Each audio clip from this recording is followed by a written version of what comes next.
Hello दोस्तों, इस video में मैं आप लोगों को एक सरल विधि बताऊंगा, एक आसान तरीका बताऊंगा जिसके द्वारा हम लोग किसी भी संख्या का जो पूर्ण वर्ग संख्या हो उसका वर्गमूल निकाल सकते हैं, सिर्फ और सिर्फ 10 या 15 सेकंड के अंदर।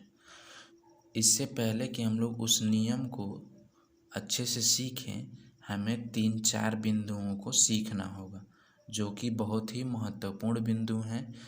तो पहला बिंदु है कि हम लोग जिस संख्या का वर्गमूल निकालते हैं तो वो पूर्ण वर्ग संख्या होनी चाहिए। तो आखिर पूर्ण वर्ग संख्या क्या होती है?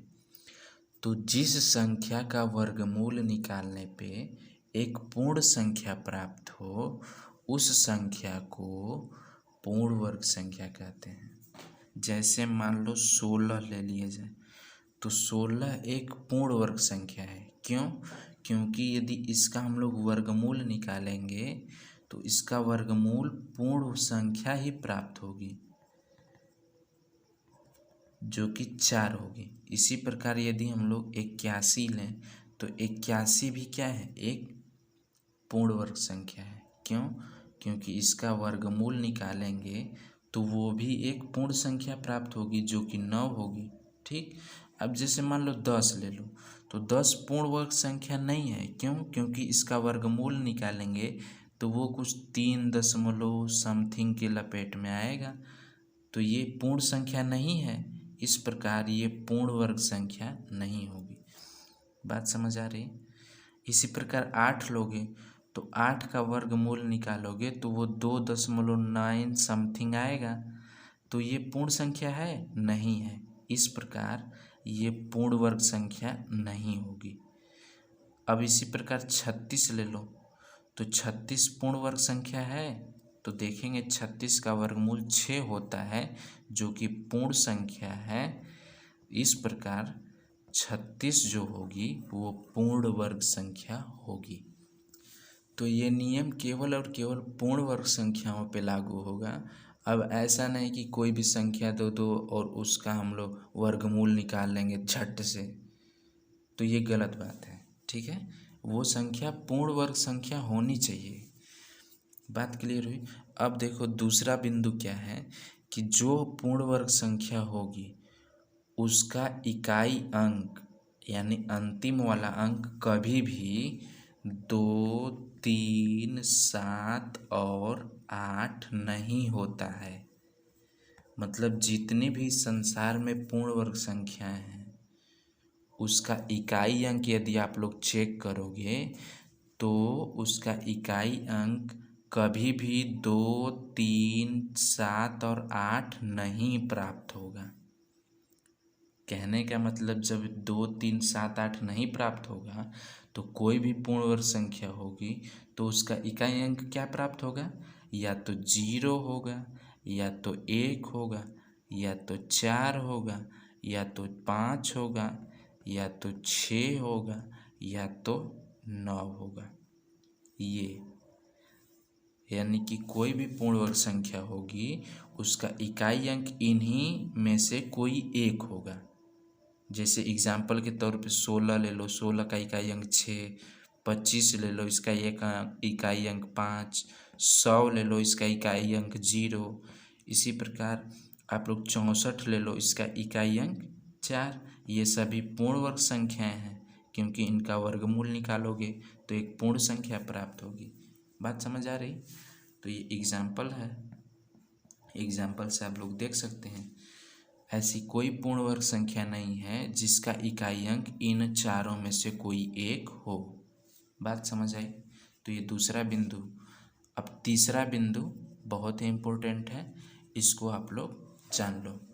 तो इस तीसरे बिंदु से ही हम लोगों के नियम की शुरुआत होती है। अब देखो, अभी मैंने बताया कि कोई भी पूर्ण वर्ग संख्या होगी तो उसका इकाई अंक इन्हीं 6 संख्याओं में से कोई एक होगा, या तो 0, या तो 5, या तो 1, या तो 4, या तो 6, या तो 9। ठीक। अब यदि कोई पूर्ण वर्ग संख्या है उसका इकाई अंक यदि 0 है, क्या है? इकाई अंक 0 है, तो उसका वर्गमूल जब हम लोग निकालेंगे तो उसके वर्गमूल का इकाई अंक भी 0 होगा। इसी प्रकार यदि 5 है इकाई अंक उस पूर्ण वर्ग संख्या का, तो उसके वर्गमूल का इकाई अंक भी 5 होगा। हम लोग एग्जाम्पल्स में इसको केयर करेंगे, ठीक है। और जब 1 है, 1 रहेगा इकाई अंक, तो उसके वर्गमूल का इकाई अंक या तो 1 होगा या फिर 9 होगा। ये बात। यदि 4 रहेगा तो इसके वर्गमूल का इकाई अंक या तो 2 होगा या फिर 8 होगा। इसी प्रकार 6 रहेगा तो इसके वर्गमूल का इकाई अंक या तो 4 होगा या फिर 6 होगा।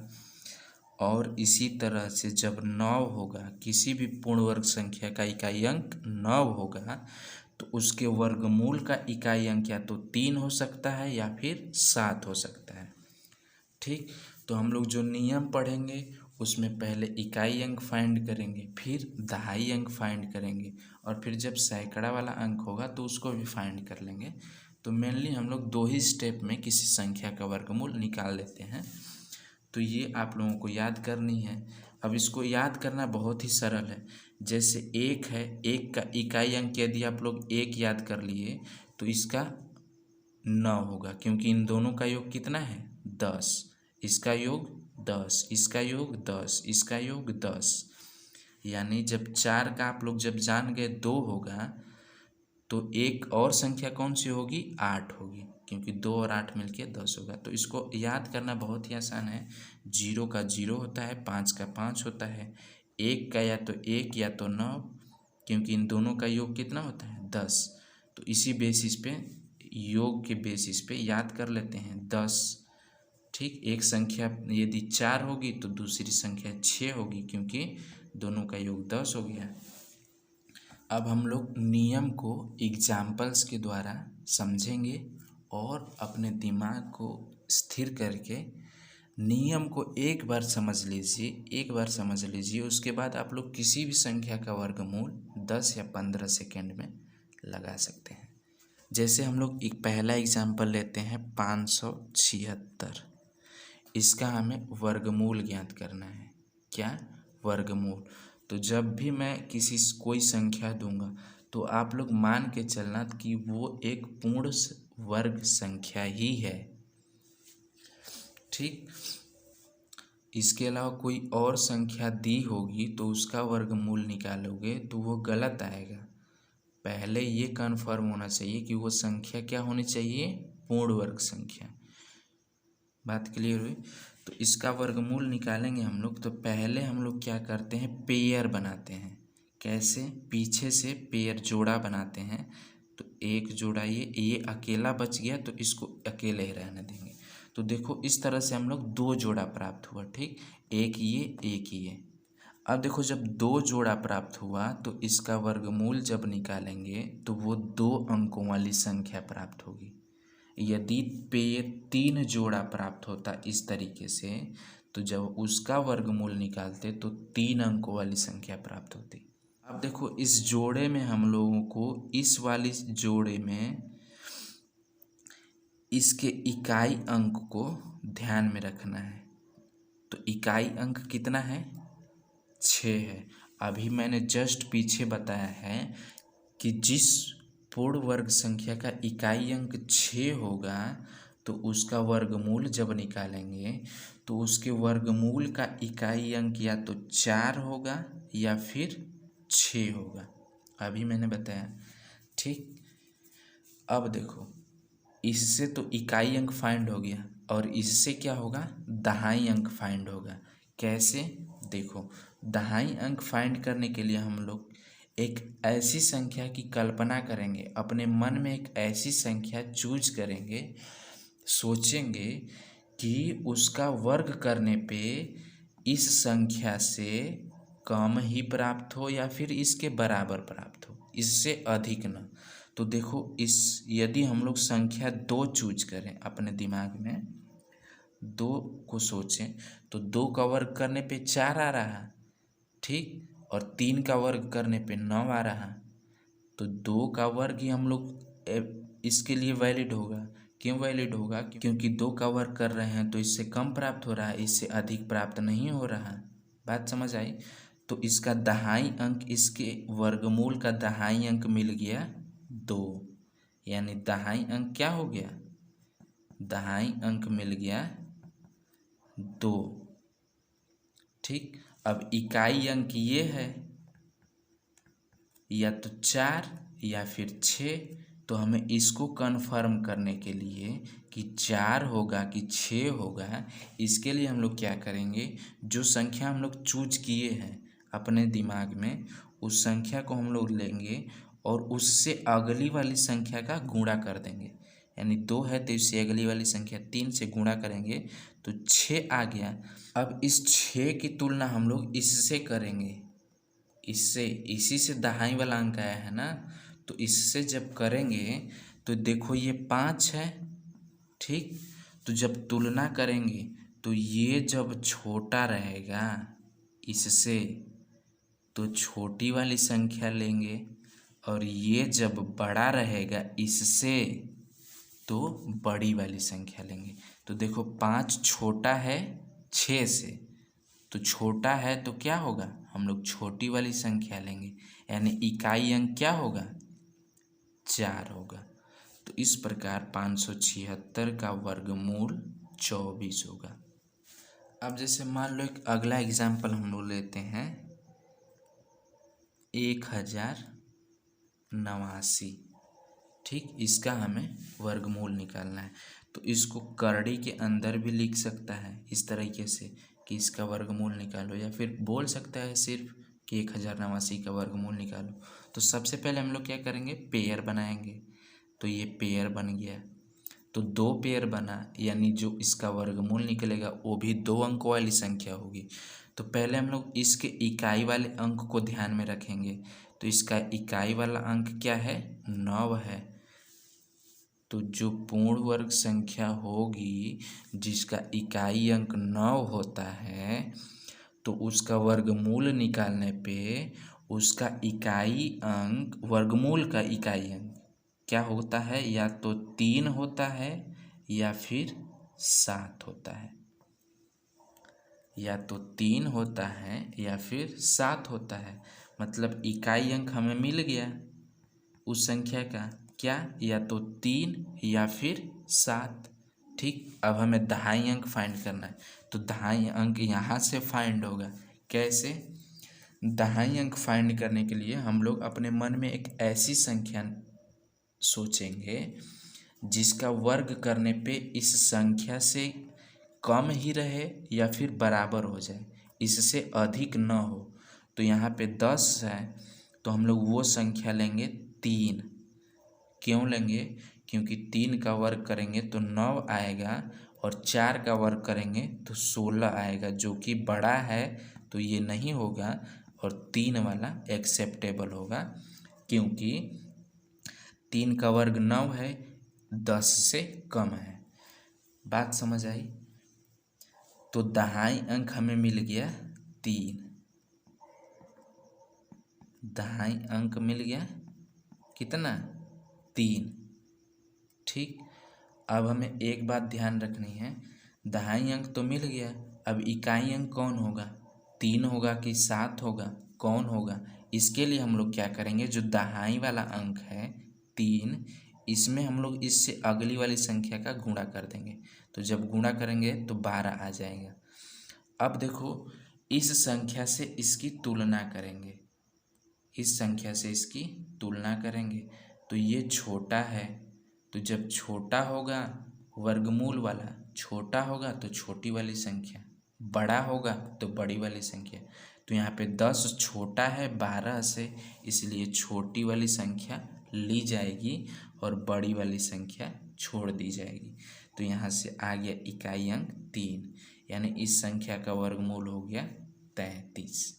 अब अगला एग्जाम्पल लेते हैं। जैसे मान लो हमें दे दिया हो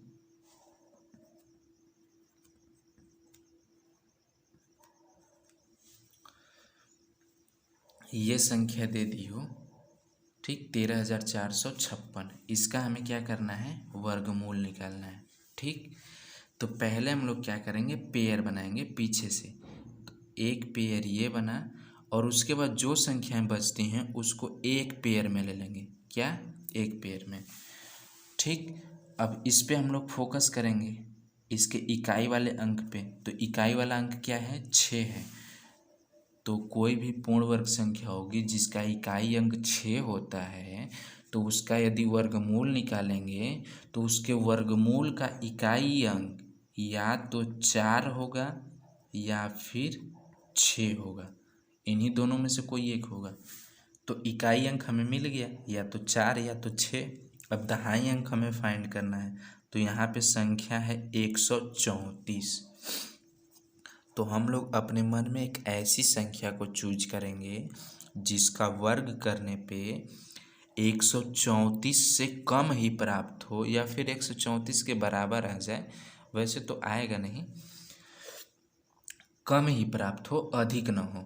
तो हम लोग देखते हैं कि 11 का जब वर्ग करते हैं, 11 अपने मन में संख्या चूज करते हैं, तो 11 का वर्ग 121 होता है। 12 का जब करते हैं तो 144 होता है। ठीक, यानी 11 ही वो संख्या ली जाएगी। कहने का मतलब यहाँ पे 11 आ गया वो संख्या। ठीक, 11 आ गया।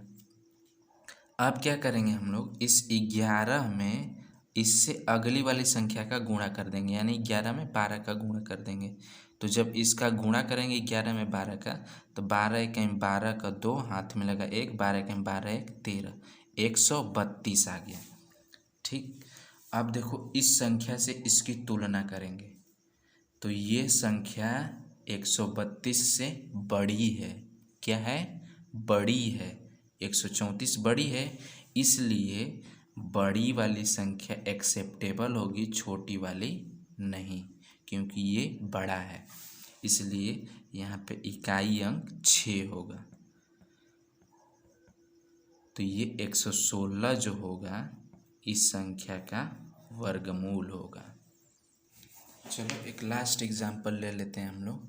जैसे मान लो दे दिया हो 15,129। 15,129 का हमें क्या करना है, वर्गमूल निकालना है।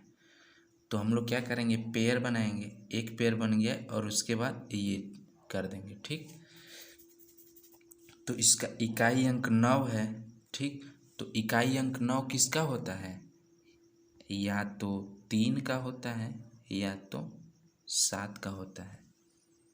बात समझ आई, यानी कि इसके ये पूर्ण वर्ग संख्या है, तो पूर्ण वर्ग संख्या का इकाई अंक 9 है। तो जब इसका हम लोग वर्गमूल निकालेंगे तो उस वर्गमूल का भी इकाई अंक क्या होगा, या तो 3 होगा या फिर 7 होगा। यानी इकाई अंक हम लोग फाइंड कर लिए, या तो 3 या तो 7। अब यहाँ से हम लोग फाइंड करेंगे क्या, अब अपने मन में एक ऐसी संख्या चूज करेंगे जिसका वर्ग करने पे, क्या, वर्ग करने पे इससे कम ही प्राप्त हो, अधिक न हो, बराबर हो सकता है। तो हम लोग संख्या देखते हैं कि 12 जब हम लोग लेंगे तो 12 का वर्ग होता है 144 और 13 का वर्ग होता है 169। तो 13 नहीं लिया जाएगा, 12 लिया जाएगा। तो यहाँ से 12 ले लिया गया। ठीक, अब देखो 12 ले लिए तो हम लोग क्या करेंगे, इस 12 का गुणा कर देंगे इससे अगली वाली संख्या में। ठीक, तो 12 का अगली वाली संख्या में गुणा करेंगे तो 13 दूना 26 को 6 और 13 एक 13, 2 15, कितना आ गया, 156।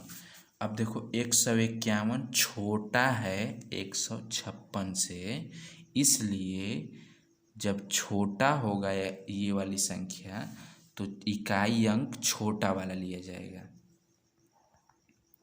ये नहीं लिया जाएगा। यानी कि यहाँ पे हो जाएगा 3।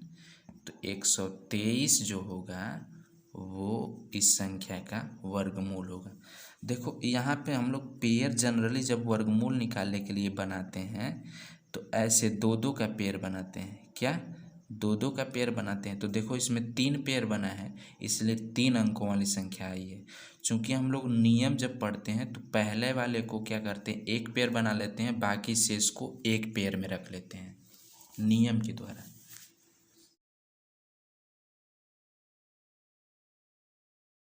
तो ये वर्गमूल निकालने का सरल तरीका था। आशा करता हूँ आप लोगों को समझ में आया होगा।